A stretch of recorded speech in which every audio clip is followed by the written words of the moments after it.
Hi, this is Usha and welcome to my YouTube channel Bright Future 2.0 में। आज के video में हम देखेंगे आरआरबी एनटीपीसी सीबीटी 2 के प्रीवियस ईयर के कुछ महत्वपूर्ण क्वेश्चन जो आप लोगों के आगामी एग्जाम के लिए काफ़ी हेल्पफुल होंगे। तो चलिए चलते हैं पहला क्वेश्चन में। और आपका पहला क्वेश्चन है, साहित्य अकादमी मुख्य रूप से किसे प्रोत्साहन देने के लिए समर्पित है? आपका ऑप्शन है साहित्य, नाटक, नृत्य शैलियाँ, संगीत। तो आंसर आपका हो जाएगा आपका साहित्य। साहित्य अकादमी मुख्य रूप से साहित्य को समर्पित है। यहाँ पे हम एक्स्ट्रा फैक्ट के बारे में जाने तो यहाँ पे भारतीय साहित्य अकादमी इसका स्थापना 1952 में किया गया था और इसके अध्यक्ष जो है वो चंद्रशेखर कंबार है। भारतीय साहित्य अकादमी की स्थापना 1952 में हुआ था और इसका अध्यक्ष चंद्रशेखर कंबार है। भारतीय संगीत नाटक का अगर बात किया जाए तो भारतीय संगीत नाटक की स्थापना 1953 में हुआ था और इसका अध्यक्ष शेखर सेन है। वहीं ललित कला का बात किया जाए तो ललित कला अकादमी की स्थापना 1954 में हुआ था और इसके अध्यक्ष है उत्तम पचहरने। तीनों सीरियल बाय है। भारतीय साहित्य अकादमी अगर बोलेंगे तो 1952 में, भारतीय संगीत नाटक बोलेंगे तो 1953 में और ललित कला अकादमी का अगर स्थापना बोलेंगे तो 1954 में। और तीनों का ये हेडक्वार्टर जो है आपका दिल्ली में। अगर वहीं बात किया जाए साहित्य अकादमी के प्रथम अध्यक्ष और उपाध्यक्ष का, तो साहित्य अकादमी के प्रथम अध्यक्ष थे आपके तत्कालीन प्रधानमंत्री पंडित जवाहरलाल नेहरू और उपाध्यक्ष का बात किया जाए तो आपका उपाध्यक्ष जो थे वो सर्वपल्ली राधाकृष्णन थे। यहाँ पे ज्ञानपीठ पुरस्कार साहित्य के क्षेत्र में सर्वश्रेष्ठ पुरस्कार है।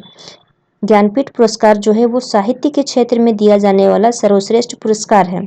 वहीं बात किया जाए कि ज्ञानपीठ पुरस्कार सबसे पहले किसको दिया गया था, तो ज्ञानपीठ पुरस्कार सबसे पहले 1965 में जी शंकर ग्रुप को दिया गया था और वही फीमेल में दिया गया था आशापूर्णा देवी को। ज्ञानपीठ पुरस्कार 2020 का अगर बात किया जाए तो ज्ञानपीठ पुरस्कार 2020 में असमिया कवि जो थे नीलमणि फुक्कन को दिया गया था और 2021 में ज्ञानपीठ पुरस्कार कोंकणी उपन्यासकार दामोदर मौजे को दिया गया था।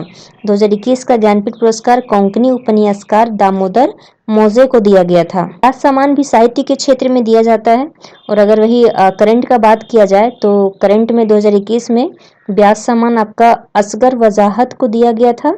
किसको दिया गया था? असगर वजाहत, इसके नाटक महाबली के लिए। और 2020 का व्यास सम्मान दिया गया था शरद पगारे और इसके उपन्यास का नाम था पाटलिपुत्र के सम्राज्ञी। एक है वाचस्पति पुरस्कार। वाचस्पति पुरस्कार संस्कृत साहित्य के क्षेत्र में दिया जाता है और इसका शुरुआत आपका 1992 में किया गया था। नेक्स्ट क्वेश्चन में हम आते हैं और नेक्स्ट क्वेश्चन है आपका, कौन सा विकल्प ओबामा केयर को सबसे उचित रूप से परिभाषित करता है? ऑप्शन है मुफ्त स्वास्थ्य सेवा, किफ़ायती स्वास्थ्य सेवा, चिकित्सा बीमा का उन्मूलन, अस्पताल में भर्ती होने की लागत। इसका आंसर होगा आपका किफ़ायती स्वास्थ्य सेवा। यहाँ पे एक वर्ड है ओबामा केयर। हम जानते हैं कि बराक ओबामा जो थे वो अमेरिका के पूर्व राष्ट्रपति थे और वही अमेरिका के प्रथम अश्वेत राष्ट्रपति थे और यह अमेरिका में 2 बार राष्ट्रपति रह चुके हैं। अगर इनका पार्टी का नाम पूछा जाए तो इनका पार्टी का नाम था डेमोक्रेटिक पार्टी। और इनके बुक कुछ इम्पोर्टेंट बुक भी है जो अक्सर एग्ज़ाम में देखने को मिलता है, जैसे a promise land, dreams from my father, untitled PG. Untitled PG 3 महत्वपूर्ण बुक का नाम है a promise land, dreams from my father, untitled PG. अभी बात किया जाए कि वर्तमान में अभी अमेरिका के राष्ट्रपति और उपराष्ट्रपति का नाम क्या है, तो राष्ट्रपति जो बाइडेन जो आपके 46वें नंबर के हैं और पार्टी का नाम अगर पूछा जाए तो डेमोक्रेटिक पार्टी, और उपराष्ट्रपति कमला हैरिस और 49वें नंबर के हैं और इनके भी पार्टी का नाम है डेमोक्रेटिक पार्टी। अमेरिका में कुल प्रांत की अगर संख्या पूछा जाए तो अमेरिका में कुल प्रांतों की संख्या 50 है। यहाँ की कैपिटल वाशिंगटन डीसी और सबसे बड़ा शहर जो है अमेरिका का वो न्यूयॉर्क है। क्वेश्चन है आपका, प्रकाश ऊर्जा से पानी के अणु के विखंडन की प्रक्रिया को क्या कहते हैं? ऑप्शन है प्रकाश अपघटन, विकिरण अपघटन, ताप अपघटन, विद्युत अपघटन। तो इसका आंसर होगा प्रकाश अपघटन। यहाँ पर हम एक्स्ट्रा फैक्ट के बारे में जाने, विद्युत चुंबकीय तरंग अनुप्रस्थ होती है। प्रकाश ऊर्जा के छोटे छोटे बंडल के रूप में जो चलता है उसे फोटोन कहा जाता है। फोटोन किसे कहते हैं? प्रकाश ऊर्जा के छोटे छोटे बंडलों के रूप में जो चलता है उसे फोटोन कहा जाता है। प्रकाश निर्वात में भी गमन कर सकता है, लेकिन ध्यान रखें ध्वनि जो होता है कभी निर्वात में गमन नहीं करती है। कभी कभी ये भी क्वेश्चन में पूछा जाता है कि प्रकाश का वेग सबसे पहले प्रकाश के वेग का गणना सर्वप्रथम किसने किया था? तो प्रकाश के वेग का गणना सर्वप्रथम रोमर ने किया था और 1676 में किया था। आइंस्टीन का यहाँ पे दो महत्वपूर्ण बुक है, एक पहला बुक है रिलेटिविटी और दूसरा बुक है the world as I see it. Next question है आपका, स्वतंत्रता संघर्ष के दौरान हुए असहयोग आंदोलन की परिकल्पना में क्या शामिल नहीं है? ऑप्शन है प्रशासनिक सेवाओं का बहिष्कार, ब्रिटिश उपाधियों का परित्याग, विदेशी वस्तुओं का बहिष्कार और आम दंगे। तो आंसर क्या होगा? तो इसका आंसर होगा आम दंगे। यहाँ बात किया जाए असहयोग आंदोलन, तो असहयोग आंदोलन की शुरुआत 1 अगस्त 1920 से 12 फरवरी 1920 तक चली थी। असहयोग आंदोलन का कार्यकाल अगर पूछा जाए तो 1 अगस्त 1920 से 12 फरवरी 1922 तक चला था। असहयोग आंदोलन के दौरान चौरी चौरा कांड 5 फरवरी 1922 ईस्वी को हुआ था और इस घटना के बाद यह आंदोलन को स्थगित कर दिया गया था। हाल ही में 74 पुण्यतिथि मनाई गई महात्मा गांधी का।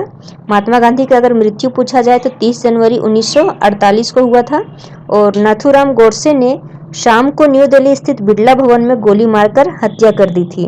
महात्मा गांधी का बुक बहुत ही बार एग्जाम में देखने को मिलता है, तो इनके महत्वपूर्ण बुक का नाम है my experiments with truth, Hind Swaraj, pathway to God, India of my dreams, the wit and wisdom of key of health, village Swaraj, my life is my message, the law and lawyers. इनके महत्वपूर्ण बुक का नाम है my experiments with truth, Hind Swaraj, pathway to God, India of my dreams, the wit and wisdom, village Swaraj, my life is my message, the law and lawyers. Next question में आते हैं और next question है आपका, भारत में बाघों की आबादी के लिए क्या खतरा का कारण नहीं है? इनमें से क्या खतरे का कारण नहीं है बाघों की आबादी के लिए? ऑप्शन ए है वन्यजीव गलियारों का संयोजन, बी प्राकृतिक वास का विखंडन, सी मवेशियों की चराई, डी उपलब्ध शिकार में कमी। तो इसका आंसर हो जाएगा आपका ए वन्यजीव गलियारों का संयोजन। यहाँ अगर हम देखें कि विश्व में सबसे अधिक बाघ की संख्या अगर पूछा जाए तो विश्व में सबसे अधिक बाघ की संख्या भारत में है और संख्या कितनी है? 2967। वही अगर स्टेट का बात किया जाए तो सबसे अधिक बाघ वाला स्टेट कौन सा है? तो आपका मध्य प्रदेश है, इसलिए इसको टाइगर स्टेट भी कहा जाता है। और दूसरा आपका कर्नाटक। कभी कभी ये भी पूछ देता है कि मध्य प्रदेश में बाघों की संख्या कितनी है, तो मध्य प्रदेश में 529 है और कर्नाटक में आपका 527 है। टाइगर प्रोजेक्ट 1973 और tiger man of India Kailash Sankhala को कहा जाता है, कैलाश शांकला। नेक्स्ट क्वेश्चन में आते हैं और नेक्स्ट क्वेश्चन है आपका, इनमें से कौन वायु प्रदूषण का कारण नहीं है? ऑप्शन ए अम्लीय वर्षा, बी खनन कार्य, सी जीवाश्म ईंधन का जलना और डी कृषि गतिविधियां। तो आंसर हो जाएगा आपका अम्लीय वर्षा। यहाँ बात किया जाए अम्लीय वर्षा, तो अम्लीय वर्षा का कारण होता है SO2 और NO2, जिसको सल्फर ऑक्साइड और नाइट्रोजन ऑक्साइड कहा जाता है। इमारतों का कुष्ठ रोग अम्लीय वर्षा को ही कहा जाता है, इमारतों का कुष्ठ रोग अम्लीय वर्षा को कहा जाता है। इसी कारण ताजमहल का रंग थोड़ा थोड़ा पीला होते जा रहा है। नेक्स्ट क्वेश्चन है आपका, अमजद अली खान एक भारतीय शास्त्रीय संगीतकार हैं जो क्या बजाते हैं? अमजद अली खान तबला वादक, सरोद वादक, सितार वादक या मैंडोलिन। तो इसका आंसर हो जाएगा आपका सरोद वादक। अमजद अली खान सरोद वादक हैं। अमजद अली खान एक भारतीय शास्त्रीय संगीतकार है जो एक सरोद वादक है। ये प्रश्न भी काफी बार पूछा गया है कि तबला और सितार के आविष्कारक किसको माना जाता है? तबला और सितार का आविष्कारक अमीर खुसरो को माना जाता है और अमीर खुसरो को तोता-ए-हिंद की उपाधि से नवाजा गया था। जाकिर हुसैन तबला वादक हैं, पंडित शिव कुमार शर्मा संतूर वादक हैं, हरिप्रसाद चौरसिया बांसुरी वादक हैं और श्री श्री रविशंकर का संबंध लिविंग ऑफ आर्ट से है। अब नेक्स्ट क्वेश्चन में आते हैं और नेक्स्ट क्वेश्चन है आपका, किसी विद्युत सर्किट के दो बिंदुओं के मध्य एक इकाई आवेश के हस्तांतरण में हुआ कार्य क्या कहलाता है? ऑप्शन है विभवांतर, धारा, शक्ति, प्रतिरोध। तो आंसर आपका हो जाएगा विभवांतर। एक आदर्श आमीटर का प्रतिरोध शून्य होता है। हम जानते हैं कि एक आदर्श आमीटर का प्रतिरोध शून्य होता है। अगर वही एक आदर्श वोल्टमीटर का प्रतिरोध पूछा जाए तो एक आदर्श वोल्टमीटर का प्रतिरोध अनंत होता है। यहाँ पे एक वर्ड है गैल्वेनोमीटर। तो गैल्वेनोमीटर जो होता है विद्युत परिपथ में विद्युत धारा की उपस्थिति बताने वाला यंत्र है और गैल्वेनोमीटर से 10⁻⁻6 एम्पियर तक की विद्युत धारा को मापा जाता है। गैल्वेनोमीटर से 10⁻⁻6 एम्पियर तक की विद्युत धारा को मापा जाता है। कभी कभी एसआई मात्रक काफ़ी बार एग्जाम में पूछे गए हैं। जैसे प्रतिरोध का अगर एसआई मात्रक पूछा जाए तो प्रतिरोध का एसआई मात्रक आपका ओम है। शक्ति का एसआई मात्रक पूछा जाए तो वाट है। धारा का एसआई मात्रक एम्पियर है और विभवांतर का एसआई मात्रक आपका वोल्ट है। नेक्स्ट क्वेश्चन में आते हैं और नेक्स्ट क्वेश्चन है आपका, निम्नलिखित में से क्या भारत के अंतरग्रहीय मिशन से संबंधित है? ऑप्शन ए जुगनू, बी सरल, सी अनुसेट और डी मंगलयान। तो आंसर आपका हो जाएगा मंगलयान। मंगल मिशन भारत द्वारा सितंबर 2013 में शुरू किया गया था। मंगल ग्रह पर प्रथम मिशन 1972 में भेजा गया था और भारत मंगल ग्रह पर यान प्रथम प्रयास में ही भेजने वाला एकमात्र देश बन गया। मंगल ग्रह को लाल ग्रह कहते हैं तो हम सब जानते ही हैं और क्षुद्र ग्रह जो है वो मंगल और बृहस्पति के बीच में स्थित है और मंगल ग्रह के दो उपग्रह हैं फोबोस और डीमोस। इस क्वेश्चन में हम आते हैं, किस मिट्टी को रेगुर मिट्टी कहा जाता है? पर्वतीय मिट्टी, मरुस्थलीय मिट्टी, जलोढ़ मिट्टी, काली मिट्टी। तो आंसर हो जाएगा आपका काली मिट्टी। काली मिट्टी को कपासी मिट्टी भी कहा जाता है।